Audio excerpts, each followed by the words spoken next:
नमस्कार. मी डॉक्टर संजय मनकर्णिका लक्ष्मण पाठक. सरळ शास्त्र या चॅनलवर आपलं सगळ्यांचं सहर्ष स्वागत करतोय. आज आपण पाहणार आहोत मंगळागौरी. श्रावण महिन्यामध्ये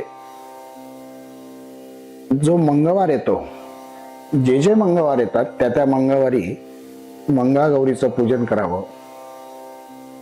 मग हे कोणी करावं तर जी कुमारिका आहे, ह्या कुमारिकेचा विवाह संस्कार झाल्यानंतर ती गृहस्थाश्रमामध्ये ज्यावेळेला प्रवेश करते, त्यानंतर श्रावण महिना येतो आणि या श्रावण महिन्यातल्या प्रत्येक मंगळवारी हिने मंगळागौरीचं पूजन करायचंय. असे 5 वर्षापर्यंतच्या श्रावणामध्ये पूजन करायचंय. आता पूजन करताना एकटीने न करता 5 सवाष्णींना सोबत घेऊन त्याने पूजन करायचंय. त्यात उत्तम असं आहे की सपत्नी म्हणजे पतीसह जर दाम्पत्याने ते पूजन करायचं आणि इतर जे आहे त्या सौभाग्यवती फक्त असतील. हे पूजन करत असताना त्या पूजनाचा जो उद्देश आहे तो महत्वाचा आहे. भावना जी आहे ती अत्यंत महत्वाची आहे. ज्या वेळेला संकल्प करतो तर त्या संकल्पामध्ये त्याचे उद्देश येत असतात. संकल्प म्हणजे आपल्या मनामध्ये जे आहे, आपण हे का करत आहोत, त्याचं फळ आपल्याला अपेक्षित आहे किंवा नाही, कशा पद्धतीचं अपेक्षित आहे, हे परमेश्वराजवळ ज्यांचं म्हणजे इष्ट देवता ज्यांचं पूजन आपण करत आहोत तर ते प्रकट करणं म्हणजे संकल्प करणं. जोपर्यंत आपण कुठल्याही पूजनाचा संकल्प करत नाही तोपर्यंत पूजनाला पूर्णत्व येत नाही. संकल्प तुम्ही मानसिक सुद्धा करू शकतात, मनाने सुद्धा तुम्ही करू शकतात. तर ह्या संकल्पामध्ये त्याचा उद्देश आपल्याला आपण घेत असतो. सर्वसामान्य असा एक महत्वाचा जे सौभाग्यवतीला अत्यावश्यक असतं, प्रत्येक भारतीय स्त्री तिची कामना अशी असते किंवा तिच्यावर संस्कार असे असतात की आपल्याला आपण सौभाग्य जे आहे ते टिकून राहावं. सौभाग्य प्राप्तीच्या वरापेक्षा इतर मोठा वर असा कुठलाही नाहीये. आणि म्हणून मंगळागौरीचं व्रत जे आहे हे अखंड सौभाग्य प्राप्त होण्यासाठी आहे. मग फक्त सौभाग्य प्राप्त नकोय तर आपण दोन्ही कुळांचा उद्धार आपल्याला करायचा असतो.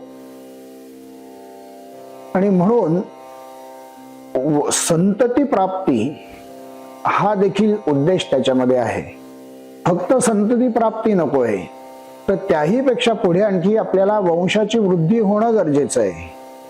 फक्त वंशाची वृद्धी तर त्यांच्या ऐश्वर्यासाठी आपल्याला काहीतरी, मग धन धान्य जे आहे, जीवनावश्यक वस्तू जे आहेत ते, त्याच्यानंतर आपली मानसिकता, आपल्यावर जे संस्कार आहेत, संततीवर जे होणारे संस्कार आहे, सुसंस्कार, यश मार्ग, या सगळ्या गोष्टी ज्या आहेत तर त्याचा संकल्पामध्ये आपण उल्लेख करत असतो किंवा ती भावना मनामध्ये ठेवत असतो.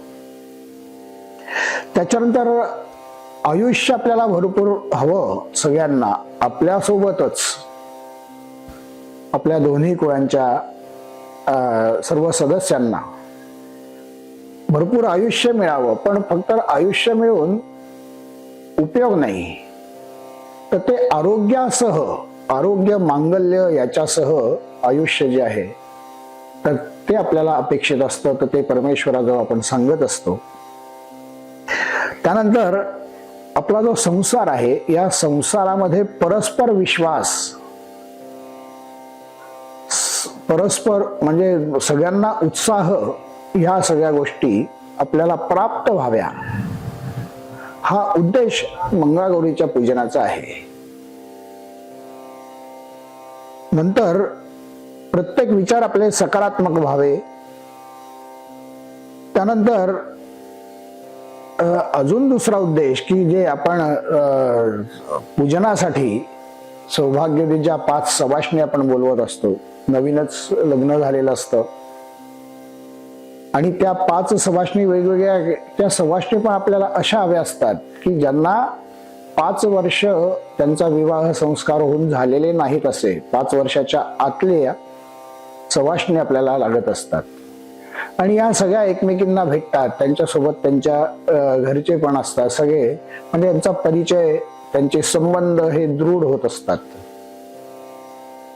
आणि त्यानंतर हे सगळे मिळून सगळ्यांनी मिळून ते पूजन करतात. पूजनासाठी विद्वान ब्राह्मण जे असतात हे ब्राह्मण आणि पूजन सांगत असतात. पूजा झाल्यानंतर सायंकाळच्या वेळेला, रात्रीच्या वेळेस त्या ठिकाणी जागर करायचं असतं, जागरण करायचं. मग जागरण करत असताना आपल्याला ज्या काही कला अवगत आहेत, या कला ह्या परमेश्वराजवळ आपल्याला सादर करायच्या आहेत. आता याची देवता कोणती? मंगळागौर. मंगळागौर जी आहे, तर मंगळागौरीचं पूजन एकटीचं करत नाही, पण भगवान शंकराच्या पिंडीचं पूजन करतात. त्यानंतर त्याच्यासोबत अन्नपूर्णा जी असते, त्या अन्नपूर्णेची प्रतिमा, मूर्ती ठेवत असतात. त्यापूर्वी गणपतीचं पूजन असतं. तर हे सगळं अतिशय यथासांग असं पूजन असतं. त्याच्यावर नेहमीप्रमाणे आपलं पय म्हणजे दूध, दही, मध, तूप, साखर या सगळ्या गोष्टी, त्याच्यानंतर तुमचं गंध आहे, या सगळ्या पंचोपचार पूजन ही संपूर्ण होत असते. षोडशोपचार पूजन होते, म्हणजे पाद्य, अर्घ्य, पंचामृत, गंधोदक जे आहे ते सगळं संपूर्ण त्या पद्धतीने पूजन होतं. वस्त्र, उपवस्त्र, अलंकार, यज्ञोपवीत, त्याच्यानंतर कापसाची वस्त्र, अनेक प्रकारची पत्री, अनेक प्रकारची फुलं, हे सगळं अत्तरासहित आपण अर्पण करत असतो. मंगळागौरीच्या पूजनामध्ये भगवान शंकराला अर्पण करण्यासाठी जी पत्री लागते, तर ती आपण बघूया. शास्त्रीय दृष्ट्या ही अत्यावश्यक कुठली आहे, याच्या व्यतिरिक्त आपल्याला कुठलीही चालू शकणार आहे. तर पत्रीमध्ये मालती पत्र म्हणजे मोगरा, त्यानंतर भृंगराज म्हणजे माका, त्यानंतर बिल्वपत्र म्हणजे बेलाचं पान, नंतर बद्रीपत्र म्हणजे बोरीचं पान, नंतर धत्तूर पत्र धोत्र्याचं पान, तुलसी पत्र म्हणजे तुळशीचं पान, शमीपत्र म्हणजे शमीचंच, त्यानंतर अपमार्ग म्हणजे आघरड्याचं पान, त्याच्यानंतर मग डोरलीचं पान म्हणजे ब्रेहती पत्र त्याला म्हणतात. त्यानंतर मग करवीर पत्र म्हणजे कण्हेरीचं पान, त्यानंतर अर्कपत्र म्हणजे रुईचं पान, अर्जुन पत्र म्हणजे अर्जुन सादडा त्याला म्हणतात, आणि विष्णुक्रांत नावाचं पान. हे असे मंगलदायी जे पर्ण आहे, तर हे अर्पण करायचे.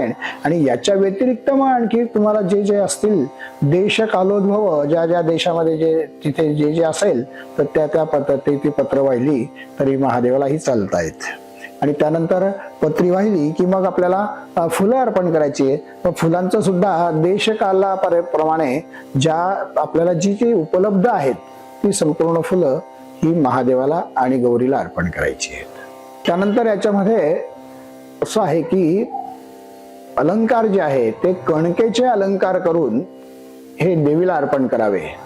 कणकेचे अलंकार देवीला अर्पण केल्यानंतर त्यामध्ये पुन्हा त्याच्यात 16 मुगाची डाळ, 16 तांदूळ, धणे, जिरे असं 16 या प्रमाणामध्ये ते तिथे अर्पण करायचे.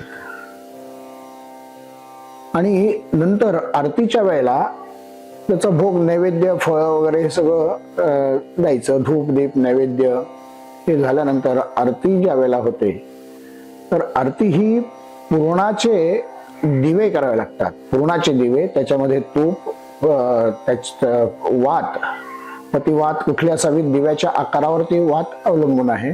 दिवा छोटा असेल, उंच असेल तर त्याला फुल वात असते, किंवा मग दिवे मोठे असतील तर त्याला तुम्ही तूप आणि लांब वात या पद्धतीचे असतं, आणि त्याच्याने मग तिची आरती होत असते. ती आरती झाली की मंत्र पुष्पांजली वगैरे सगळं ते झालं की मग त्याच्यानंतर मग सवाष्णींचा उपवास त्या दिवशी असतो. एकमेकांना सगळे हळद कुंकू वगैरे सगळे वाहतात, एकमेकांना मानाप्रमाणे त्यांचा नमस्कार असतो, आशीर्वाद असतात. रात्रीच्या वेळेला जे सवाष्णी या ठिकाणी आलेले आहेत, तर या सवाष्णी त्यांच्या सख्यांसह, मैत्रिणींसह या ठिकाणी येतात आणि जागरण होतं.